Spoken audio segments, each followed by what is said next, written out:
Maria's little brother. He's only 10 years old, our youngest whale. He just turned 10 years old on Valentine's Day. Here he is. All right, and one more jump over here. Fantastic.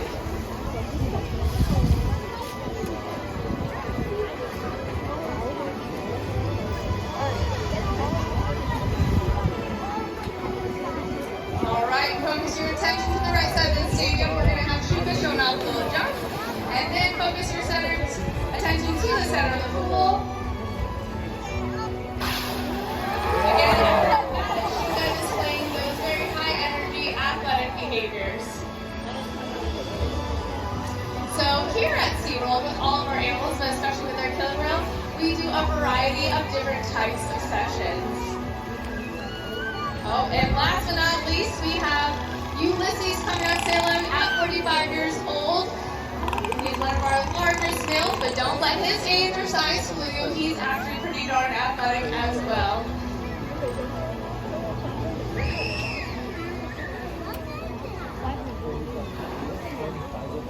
All right, everyone say hello to Ulysses.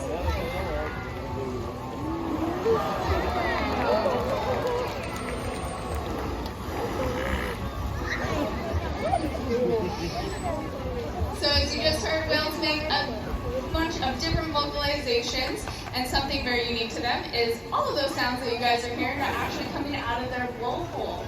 They have a small muscular flap, and of course that's where they exchange air, and they can move that flap around to make all those different vocals, those high-pitched whistles and clicks, and of course the funny noises as well. So right now we're going to see Makani coming out here center. Right now, he's working on a type of session which we call discrimination.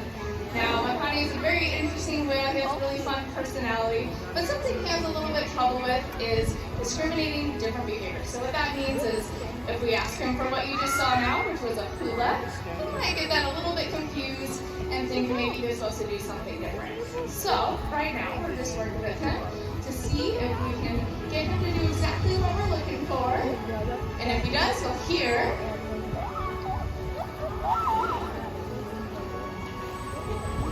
really closely. If you guys didn't hear, you might have been able to see the trainer blew on her whistle, which is what we call bridge, and that tells Makani that's exactly right, you did it. So come on back here and you'll get some type of reinforcement. Now that reinforcement can probably be what you guys all guessed. Fish is one of those things that I can see right now. A big handful of fish. They get a big variety of different types of fish. Small fish that are about the size of your finger, all the way up to a big salmon. But they also get a bunch of other different things like snowballs, ice cubes, and believe it or not, a lot of our whales also really like unflavored gelatin. Whales and dolphins don't actually have any taste buds, so sometimes things like different textures can be really fun for them. And in Makani's case, a lot of times, sometimes he really enjoys tactile or to be touched. So sometimes he can get reinforced by just getting a nice back rub. All right, so we're going to see if Makani can get this one right. Hopefully he's going to do a fast swim, spiraling around the perimeter of the pool here. All right, it looks pretty good. He's going to come by, and you heard that toot on the whistle, which means great job, Makani. Why don't they all give him a big round of applause?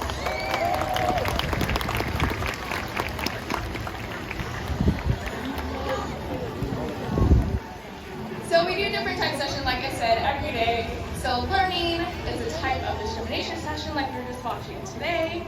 Sometimes things like a presentation or interacting, or even some things like participating in their own healthcare are all different types of sessions. Exercise and things like that.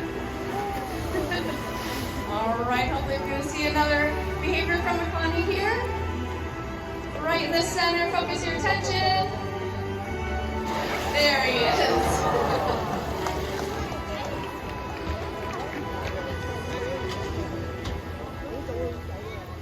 And you know, animals don't always get everything right just like us. We can't expect to be right 100% of the time. We can't expect that from them either. And that's totally okay. If an animal doesn't do something that's quite right, you just give them a brief little pause and they can get reinforced just for having a great attitude. Which in Makani's case, It's something that he always has. Makani is known for having just a great attitude, a silly and goofy nature. All right, so focus your attention to the right side of the stadium here. Makani's going to do a high jump, hopefully, and come up and say hello to you guys over there. There he is.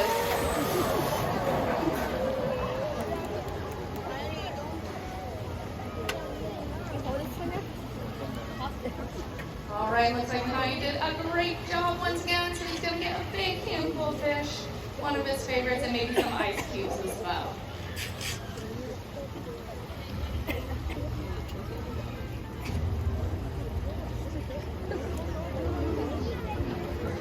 All right, and it looks like some of Makani's friends are going to come out and join him here in the main pool.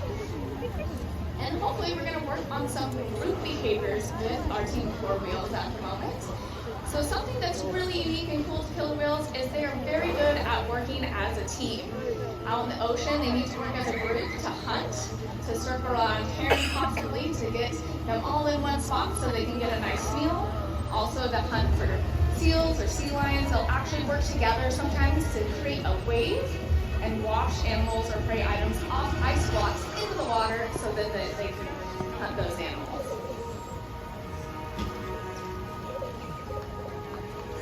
So we're going to be working on some of those group behaviors right now. It's what we call group contingency behaviors. So all three of our whales are asked to go to the center of the pool and hopefully slap those big pectoral flippers against the water. There we go.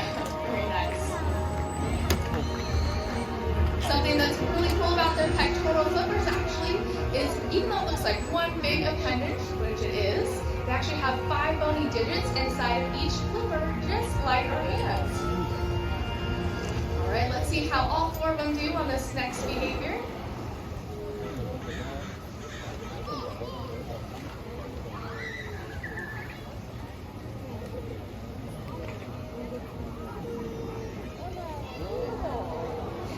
All right, they're all showing their underside, their bellies showing off that beautiful counter shading that killer whales have. And looks like all 4 of them did a great job, so let's give them a big round of applause.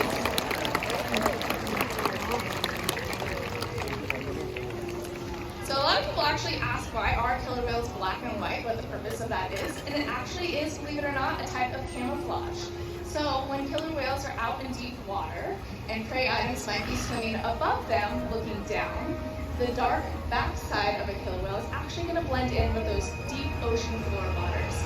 Now, if a prey item is swimming underneath the killer whale, they're going to see that light belly, which actually blends in with the sun shining down on the water. So there is a lot of reasons for that beautiful counter shading. All right, looks like we have Makani and Shuka coming to say hello. Oh, very nice.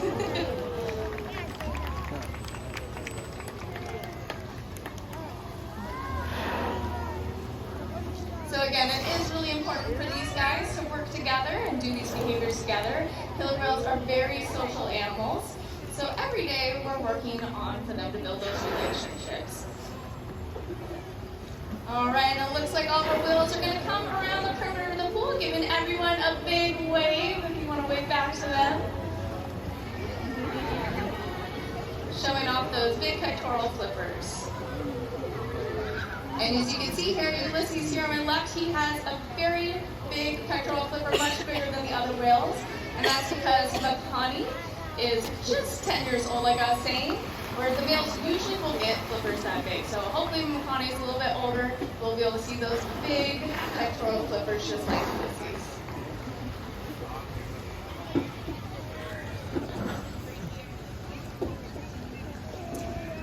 Another very important type of session we do with all of our animals here, and especially with our killer whales, is something we call husbandry sessions.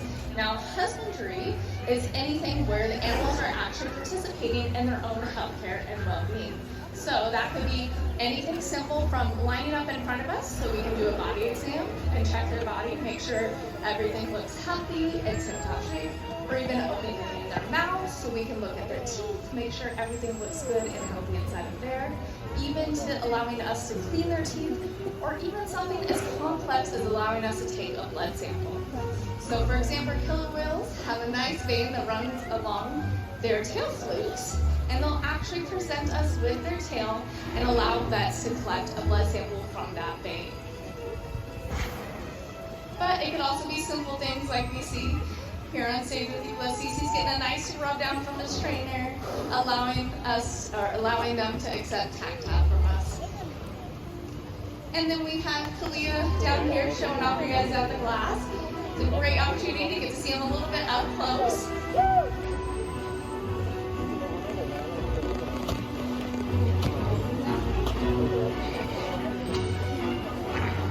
And it looks like he's going to be doing my body down on this side as well.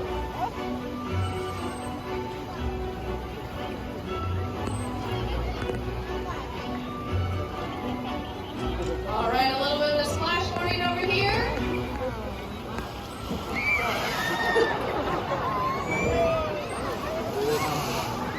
And over here as well. Can't leave anyone out.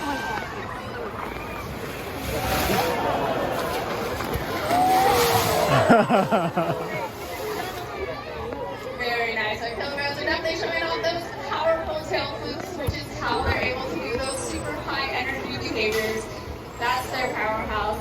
It's attached to kind of a funny word called their peduncle, which is that place between their tail on the bottom and the rest of their body. Pure muscle, being able to splash you guys with that water, and being able to jump those big bodies all the way out of the water as well.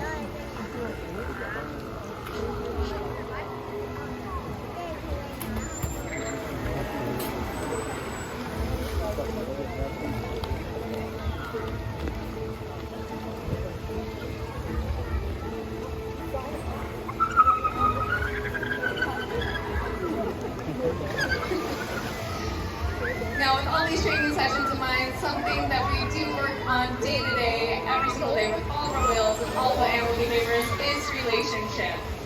So being able to do things as complex with these animals, like them allowing us to touch them or collect a blood sample or a breath sample, we have to build that relationship, and it definitely goes both ways. We want to be able to trust the whales, and we want the whales to be able to trust us.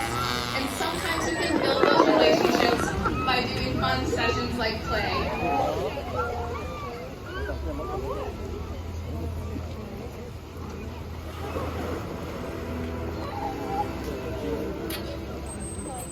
Play is also something that killer whales do in the wild as well, especially with the younger whales. It's actually how they learn to hunt, and then they practice their skills, but it also helps us build amazing relationships with these animals every day.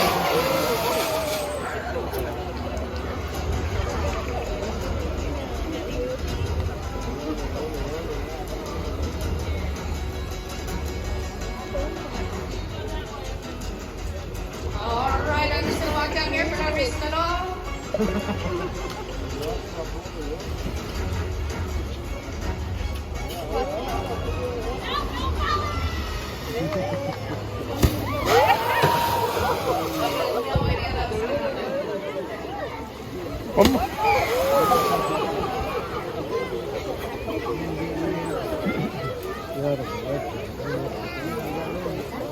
Alright, did you guys enjoy getting wet?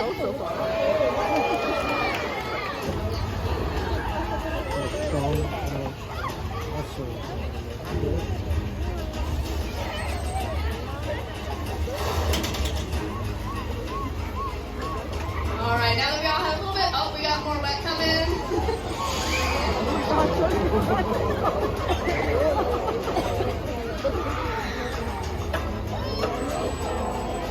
Alright, now that we all have a little bit of fun getting wet, how about you guys want to see some high energy behaviors?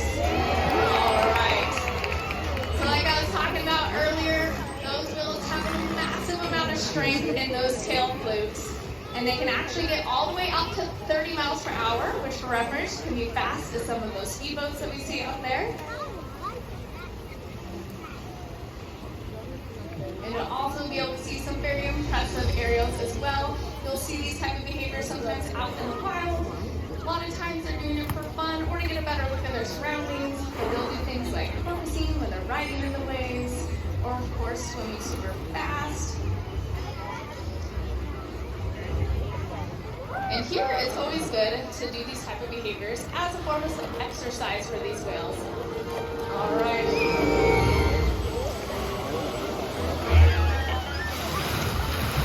Of course, you see that amount of water displaced as well.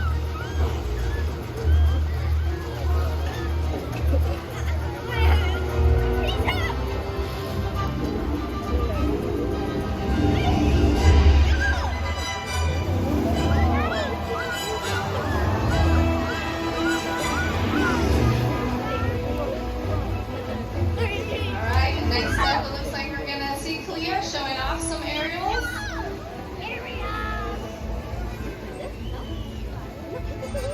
Right over here on the right side. All right.